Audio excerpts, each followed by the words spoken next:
در این ویدیو میخوام در مورد یکی از بیماری‌های گوش میانی به نام اوتواسکلروز و روش‌های درمان آن صحبت کنم.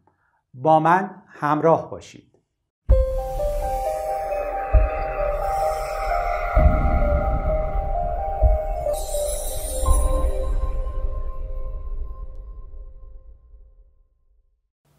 سلام، محمد بنی اسدی هستم، شنوایی شناس و مؤسس کلینیک شنوایی و سمک سایی.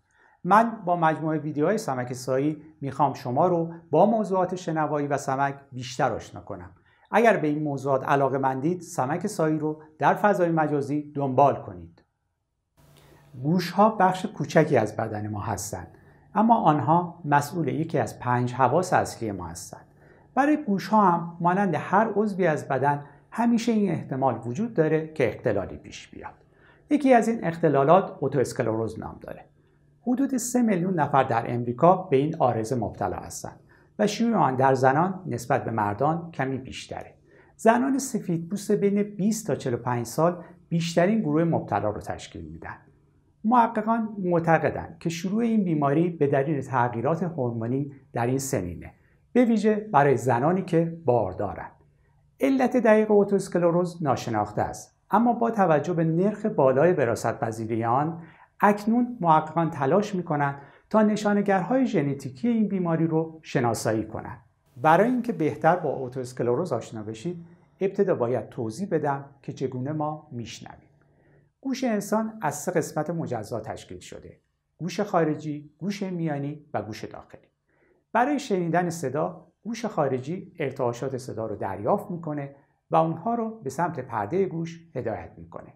سپس این ارتعاشات از طریق 3 استخوانچه چکشی، سندانی و رکابی از گوش میانی به گوش داخلی منتقل میشن. گوش داخلی محل قرارگیری اندام شنوایی یعنی حلزون گوشه و بیش از 40,000 سلول مویی داره.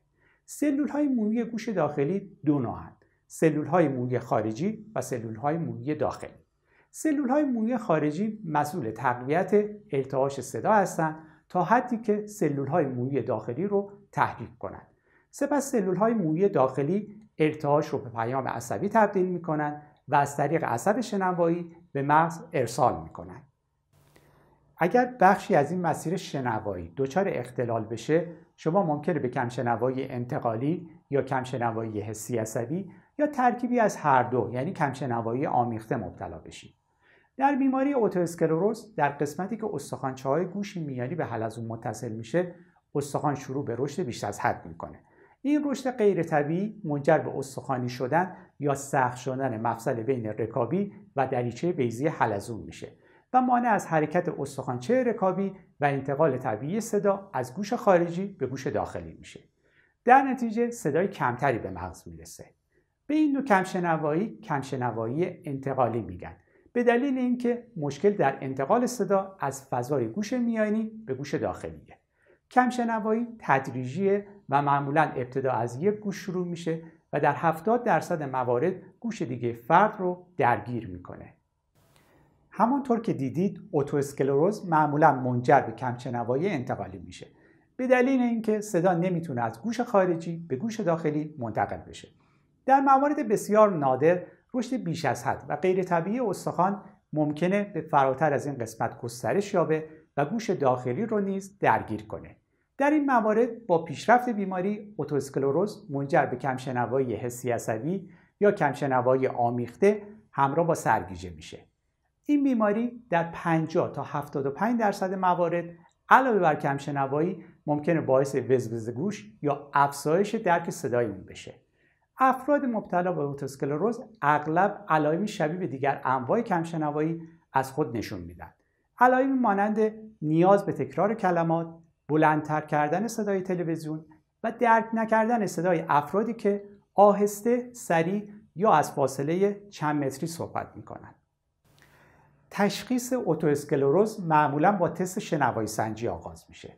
در این تست شنوایی شناس صداهایی رو از طریق هدفون ارائه میکنه تا کل سیستم شنوایی رو از طریق گوش خارجی، گوش میانی و گوش داخلی آزمایش کنه. پاسخ به این صداها که آستانه انتقال هوایی نامیده میشه با دایره قرمز برای گوش راست و X آبی برای گوش چپ در اودیوگرام نشون داده میشه. هرچه این علامت ها روی اودیوگرام پایین تر باشه بدتر میشنوید، زیرا برای دریافت پاسخ به صدای بلندتری نیاز دارید. سپس صداها از طریق انتقال استخوانی ارائه میشن که گوش خارجی و میانی رو دور میزنه و فقط گوش داخلی رو آزمایش میکنه. این پاسخها که آستانه انتقال استخوانی نامیده میشن در اودیوگرام با استفاده از براکت‌های قرمز برای گوش راست و براکت‌های آبی برای گوش چپ نشون داده میشن. همانطور که در ویدیوی تفسیر اودیوگرام گفتم، در مواردی که شنوایی طبیعیه یا کم شنوایی از نوع حسی عصبیه، آستانه‌های شنوایی به دست آمده از طریق انتقال هوایی و انتقال استخوانی معمولاً یکسانه. اما در بیماری اوتواسکلروز به دلیل کم شنوایی انتقالی تفاوت قابل توجهی در پاسخ‌های بین دو روش وجود داره که به آن فاصله انتقال هوایی استخوانی یا ایوون گپ میگویند. اوتواسکلروز ممکن منجر به فاصله انتقال هوایی استخوانی خفیف به میزان 15 دسیبل یا بیشتر تا حد 65 دسیبل بشه. بسیاری از بیماری‌هایی که پرده گوش و گوش میانی رو درگیر می‌کنند باعث کمشنوایی انتقالی و ایوون گپ میشن، اما الگوی ایوون گپ در اوتواسکلروز کمی متفاوته و معمولاً در دیگر اختلالات گوش میانی دیده نمیشه. یکی دیگر از تست هایی که ممکنه به تشخیص اوتواسکلروز کمک کنه تست تیمپانومتریه. در این تست شنوایی شناس با استفاده از فشار هوای ملایمی تحرک پرده گوش و گوش میانی رو اندازه‌گیری میکنه. در افراد مبتلا به اوتواسکلروز نتیجه تست تیمپانومتری معمولاً به دلیل بازسازی غیر طبیعی استخوان در گوش میانی عدم تحرک رو نشون میده. البته در برخی موارد هم نتیجه این تست کاملا طبیعیه. اما پس از انجام تست‌های تشخیصی و تشخیص قطعی اوتواسکلروز توسط پزشک متخصص گوش این سوال مطرح میشه: برای درمان آن چه باید کرد؟ اولین گزینه درمانی اوتواسکلروز روش‌های جراحی استاپداتومی و استاپدکتومیه. در روش استاپداتومی سوراخ‌های کوچیکی روی صفحه استخوانچه رکابی برای اتصال پروتز ایجاد میشه. در روش استاپدکتومی استخوانچه رکابی و صفحه آن برداشته میشن و به طور کامل با پروتز جایگزین میشن. هدف هر دو روش اینه که سیستم گوش میانی سخت شده رو دوباره به حرکت در بیاره و به ارتعاشات صوتی اجازه بده که به طور مناسب عبور کنند. موفقیت جراحی با مقایسه تست شنوایی سنجی قبل و بعد از عمل جراحی مشخص میشه. هدف اصلی جراح بستن فاصله انتقال هوایی استخوانی و بهبود شنواییه. جراحی در 90% موارد به بهبود اوتواسکلروز کمک میکنه. در این اودیوگرام نمونه ای از یک جراحی موفق نشون داده شده. در تست شنوایی سنجی قبل از جراحی بین آستانه‌های انتقال هوایی و آستانه‌های انتقال استخوانی ایوون گپ وجود داره. در تست شنوایی سنجی پس از جراحی آستانه‌های انتقال هوایی به آستانه‌های انتقال استخوانی نزدیک شده و ایوون گپ به میزان قابل توجهی کاهش یافته. البته باید توجه کنید نتیجه جراحی و عوارض نادر آن مثل بدتر شدن کمشنوایی و وزوز گوش بستگی به میزان کمشنوایی و پیشرفت بیماری داره و به طور قطعی قابل پیشبینی نیست. اگر جراحی گزینه مناسبی برای شما نیست یا تمایلی به انجام جراحی ندارید، استفاده از سمک بهترین انتخابه. به دلیل اینکه اوتواسکلروز معمولا منجر به کمشنوایی انتقالی میشه، یعنی صدا نمیتونه از گوش خارجی به گوش داخلی منتقل بشه.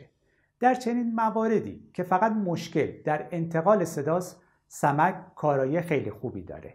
حتی در مواردی هم که پس از انجام عمل جراحی کمشنوایی بهتر نمیشه یا بدتر میشه یا کمشنوایی همراه با وزوز گوشه، بهترین گزینه استفاده از سمکه. خوشبختانه در صورت تشخیص زود هنگام و درمان مناسب، اکثر افراد مبتلا به اوتواسکلروز با هر گزینه درمانی که انتخاب میکنن میتونن بهبود شنوایی موفقی رو تجربه کنن. اگر فکر میکنید که شما یا یکی از اعضای خانواده ممکنه کمشنوایی داشته باشید، اولین اقدام ارزیابی شنواییه، به ویژه برای افرادی که سابقه کمشنوایی در خانواده دارند. ارزیابی شنوایی نشون میده که کمشنوایی وجود داره یا خیر. در صورت وجود کمشنوایی، نوع و میزان کمشنوایی شما رو نیز مشخص میکنه. همچنین نتیجه این تست به پزشک کمک میکنه که شما رو به سمت درمان مناسب هدایت کنه تا شما بهتر شنیدن رو دوباره تجربه کنید. این ویدیو در اینجا به پایان رسید. اگر نظری یا سوالی دارید در قسمت نظرات بنویسید. اگر این ویدیو براتون مفید بود، لطفاً اون رو با دیگران به اشتراک بذارید. برای تماشای ویدیوهای مشابه به وبسایت سمک سایی مراجعه کنید. ممنونم از توجه شما.